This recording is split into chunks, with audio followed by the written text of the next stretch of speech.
We introduced you to San Francisco's new fat positivity czar earlier this week. Her name is Virgie Tovar, and she has some interesting ideas on health. That, you know, no one has to be healthy. No, right? Like, I mean, it's like, no, like there is no governing body that's like out there putting, you know what I mean? It's like no one owes anybody that. Well, absolutely. Why do you owe anyone anything? It's her body, her life. Come on.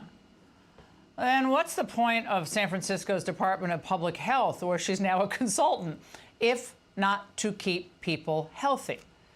But this is par for the course for Tovar. For nearly the last decade, she's been a crusade to protect unhealthy behavior. She founded a camp called Camp Thunder Thighs, and she wrote a book in 2018 titled You Have the Right to Remain Fat. And she even started an online movement called Lose Hate, Not Weight that focused on eliminating fat phobia. It never once occurred to me that maybe the problem wasn't me. Maybe there was something not quite right about a culture that hated me so much just because I was bigger than other people. I never thought to blame fat phobia, the bigotry ideology that positions fat people as inferior. I only ever blamed myself. And just last month, Tovar was featured in a New York Times documentary series on Hulu called The Weight of the World, where she praised the impact of social media on combating fat phobia. One of the most powerful things that social media did was to basically create a reality in which larger-bodied people could be the authors of their own story for the first time in history. It was a cognitive dissonance because I've been told there's no path to dignity, no path to love, no path to beauty if I don't starve myself. Joining me now is health and fitness expert Jillian Michaels. Jillian, now, first of all, it's great to see you, Jillian, but Virgie calls what she does fat activism. Is that really what this is about? No, this is a thinly veiled psyop that is disguised as social justice. It's done by the big food companies, and she actually mentions social media and how social media liberated her with these messages of healthy at any size.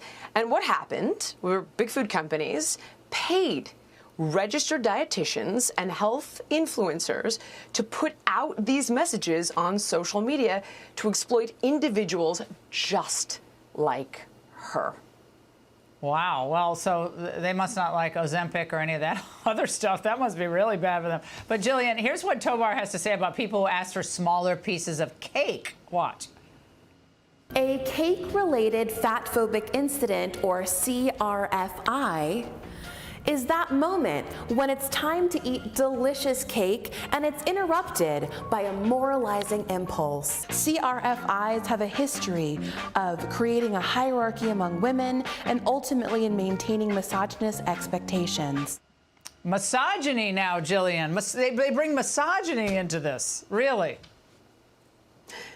I'm going to speak candidly. When an individual is morbidly obese, there is often something going on psychologically, and this woman is projecting, I'm hated, I'll never find love, I'm not beautiful, and she's rejecting the rejectors with this message. This is her own personal psychology, and that's okay. And people who are overweight do deserve to have love and live dignified lives. But what's happening here is her own personal issues and vulnerabilities are being exploited by big food to say, hey, look, isn't this great? Don't worry, there's no such thing as junk food. And they use hashtags like derail the shame. It's actually grotesque, not her, but what the food companies are doing to people is disgusting, especially at a time where Americans are sicker and more unhealthy than ever. Yeah, and they're not, well, and it's, how is this pro-women? They're like, oh, I'm pro-women. I'm a feminist because I want to walk around celebrating myself for, sorry, you know, looking like a slob. And there's nothing pro-woman about this. I mean, we don't care what, you know, you want to do what you want to do, but don't tell us it's healthy. Don't tell us it's like, at one point, we don't have to play the soundbite, she compares it to being disabled, Jillian. Imagine true disabilities, people with those, being compared to her. Really? I I can't actually wrap my head around it, and it is unbelievably insulting. And what's interesting is when this movement reached its height in popularity, it is unquestionable that you would notice in the stores only the female mannequins were fat, not the men.